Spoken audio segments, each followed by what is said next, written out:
হতে পারে তোমার ইশারে জানাজা। কেমন করে ঘুমাও তুমি ফজর করে কাজা, তোমার এমনও তো হতে পারে ইশারে জানাজা। এমনও তো হতে পারে তোমার মাগরিবে জানাজা। লা ইলাহা জবান যাদের তারা পড়েন লা ইলাহা লা ইলাহা লা ইলাহা ইল্লাল্লাহু মুহাম্মাদুর রাসূলুল্লাহ। সকলে বলেন সাল্লাল্লাহু। উপস্থিত আয়োজিত চন্দনগাতি মরহুম মকফুল ডাক্তার মজিবুর রহমানের উনার এবং ওনার স্ত্রীর রুহ মাগফিরাত কামনা জিয়ারত অনুষ্ঠানে আল্লাহ পাক আমাদের বসা এবং কিছু কথা বলা শোনার তৌফিক দান করেছেন, এই জন্য শুকরিয়া আদায় করছি আলহামদুলিল্লাহ। মুসা আলাইহিস সালাম আল্লাহকে বলেছিলেন, আল্লাহ তৌফিক কাহাকে বলে? আল্লাহ বলছিলেন মুসারে বল তোর নাম কি? মুসা নবী নিজের নামটা বলতে পারে না। আল্লাহ তিনবার বললেন মুসারে বল তোর নাম কি? মুসা আলাইহিস সালাম নিজের নামই বলতে পারে না। আল্লাহ ডেকে বললেন মুসারে তুমি তোমার নিজের নাম বলতে পারো না, আমি আল্লাহ তোমাকে বলার তৌফিক দেই নাই। সরে কোন সুবহানাল্লাহ। মুসা নবী বললেন আল্লাহ আজকেই আমি বুঝলাম তৌফিক কাহাকে বলে। আল্লাহ বললেন মুসা রে তোকে কথা বলার তৌফিক আমি দান করেছি। জোরে কোন সুবহানাল্লাহ। ওই মালিকের দরবারে শুকর আদায় করছি যিনি আমাদের তৌফিক দিলেন আজকের অনুষ্ঠানে বসা এবং কিছু কথা বলার সুযোগ করে দিয়েছেন। আল্লাহ যেন আমাদের বলা এবং শোনার মধ্যে আমল করার তৌফিক দান করে। সকলে বলুন আমিন। আরো জোরে বলেন আমিন। অনেক ওয়াজিন এখানে রয়েছেন, আমার ওস্তাদ ডাইরেক্ট আব্দুল খালেক হুজুর, হাফিজুল স্যার দেখলাম, আপনাদের মাদ্রাসা আর এক ওস্তাদ এখানে বসে আছে, যেখানে বসে আছে। এই পরিবেশে কথা বলার যোগ্যতা আমি রাখি নাই। একটু আপনারা মহান মালিকের দরবারে দোয়া ভিক্ষা করুন, আল্লাহ যেন আমাকে কিছু কথা হেদায়েতের নিয়তে বলার তৌফিক দান করে। সকলে বলুন আমিন। আমার ভাইজান কোন মানুষ যদি একবার আমিন বলে আল্লাহ পাক 40টা নেকি ওই বান্দার সাথে সাথে দিয়ে দেয়। সাহাবীরা বললেন নবী গো নেকি কাহাকে বলে? নেকি কি দেখা যায়?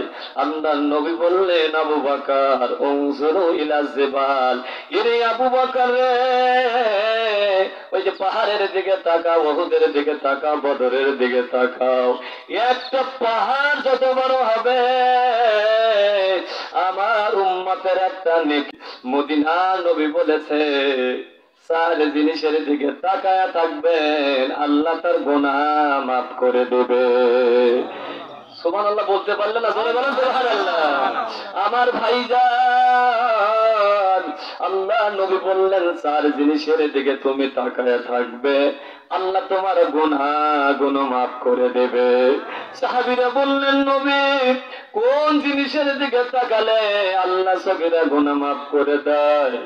মদিনার নবী বললেন 1 নাম্বার হলো কোরআন শরীফ। জোরে কোন সুবহানাল্লাহ।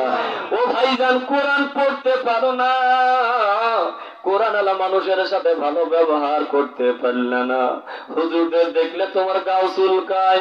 আল্লাহ নবী বললেন তুমি আলেম ওলামার চেহারার দিকে তাকায় থাকো আল্লাহ তোমার সগীরা গুনাহ মাফ করে দেবে। 3 নাম্বার আল্লাহ নবী বললেন উমর রে কোন যোগ্য সন্তান ছেলে মেয়ে যদি মা বাবার চেহারার দিকে তাকায় আল্লাহ পাক তার সগীরা গুনাহ মাফ করে দেয়। ভাইজান তো মরহুম মকফুর ডক্টর মজিবুর রহমানের সন্তানরা আজকে একটা আয়োজন করেছে। আল্লাহ পাক নিজেই বলছে মৌমাছি সারা জীবন তোরা গাছে বাসা বাঁধবে। জোরে কারণ সুবহানাল্লাহ। এর বাজান যেখানে বাসা বাঁধে 2-3 মিনিটের মধ্যে দেখেন তো আমি আপনাদের কিছু দিতে পারি কিনা। মৌমাছি গাছে বাসা বাঁধে, ডালে গাছা বাঁধে, বিভিন্ন জায়গায় বাসা বাঁধে, বাসা থেকে মধুর জন্য বাজানো ফুলে যায়, কতক্ষণ ঠিক না ঠিক। মৌমাছি 4 প্রকার। এই রানী মৌমাছি, পিউপা, এরপরে বর্ডার এবং গাছ, 4 প্রকার মৌমাছি আছে। ওরা যখন ফুলে যায় মধুর জন্য, মধু 100% পায় না। ফুল থেকে যখন তারা বাসায় আসে, ওনে রানী মৌমাছি থাকে, ওরা তখন বলে, মৌমাছিরা তোমরা যদি 100% মধু না আনতে পারো, কিয়ামত পর্যন্ত তোমাদের বসার কোনো আমরা সুযোগ দেব না। মৌমাছি কোনো পাগলের মতো বন বন বন বন করে, বাসায় বসতে পারে না। রানী মৌমাছি বলে, মধু কি আনতে পেরেছো? বলে, দেখেন তো, পরীক্ষা করে দেখেন। তখন ওদের যে লিডার থাকে, রানী মৌমাছি থাকে, পরীক্ষা করে দেখে যে মধু কি 100% আনছে কিনা। দেখে 90%, 70%, 80%। বলে, না, তোমাকে চাকি বসতে দেবো না। জোরে কোন সুবহানাল্লাহ। তখন ওই মৌমাছি কোনো পাগলের মতো করে আর বন মন করে বাসার চতুর্দিকে। এরপরে ওরা চিন্তা করে, আমরা তো 100% মধু আনতে পারি নাই, কি করে? ওরা তখন ভ্রমণ করে, আমার ভাইজান কোরআন শরীফ পড়ে দেখবে, ওই মৌমাছি গুলো তখন রসুলের উপরে দরুদ পড়ে। রানী মৌমাছি বলে, দেখি তো এবার পরীক্ষা করে। ওই মৌমাছিরা তখন বলে, যখন মধু আমরা পাই না, আমরা আখিরি নবী রহমাতাল লিল আলামিন, ওই নবীর উপরে দরুদ পড়ি, আল্লাহ আমাদের মধুর ব্যবস্থা করে।